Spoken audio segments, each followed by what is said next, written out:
Welcome back. Well, every month we look forward to our friends from the Hattiesburg Zoo joining us here in the studio to feature their animal ambassadors. But we also want to showcase some of the larger animals who can't make the trip down to the coast. So I took a trip up to Hattiesburg to introduce you to the world's largest rodent. Right now we are in the South America exhibit with zookeeper Lacey Striblin. She watches over the capybaras, the lowland tapir, and the anteater as well. Tell us about your job every day. So I come in, I basically make sure everybody is good to go, bed, breakfast, make sure that they have any if they have any medicines, they get their medication, and actually, our capybaras are kind of my highlight of the day.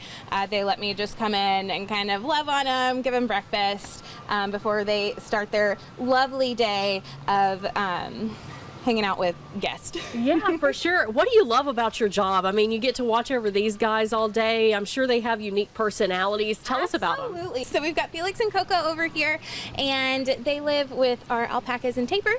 And Felix's brother Antonio actually lives with our anteater. Every animal is going to have their own personality. They are so silly and so goofy. Some of them are a little more standoffish, but that's exactly what they're supposed to do out in their natural environment. So we love that for them. But yeah, basically being able to build relationships with these animals and work on training with them. It's really helpful for us to be able to work with our animals hands-on if we can safely.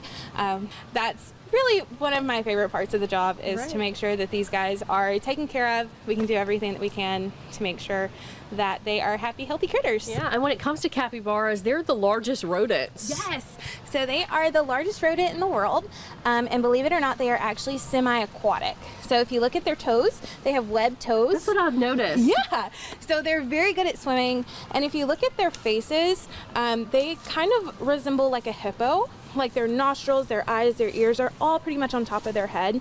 So if they are ever scared, they are going to find the nearest, body of water, which they're probably not going to be too far from anyway out in their natural environment. And they're going to kind of sink down with just their little eyes peeking out over the water to keep an eye out on anything that might be a little scary for a capybara out in their natural environment. Yeah, we just got to touch them a little bit. Their hair is so coarse. Why is it like that?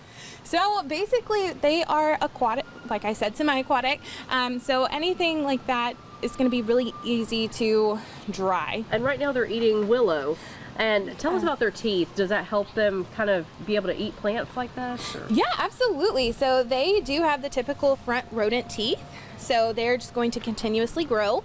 So that's going to really be able to help them kind of chomp through anything like those tough sticks and stuff like that to get those leaves off. Browse is one of their favorite treats, so we make sure that we give it to them pretty regularly. It's going to help also kind of maintain those teeth. So these guys are pretty friendly animals. They get along with just about anybody. So you might see the silly videos online of like them hanging out with a bunch of crocodiles or alligators or something.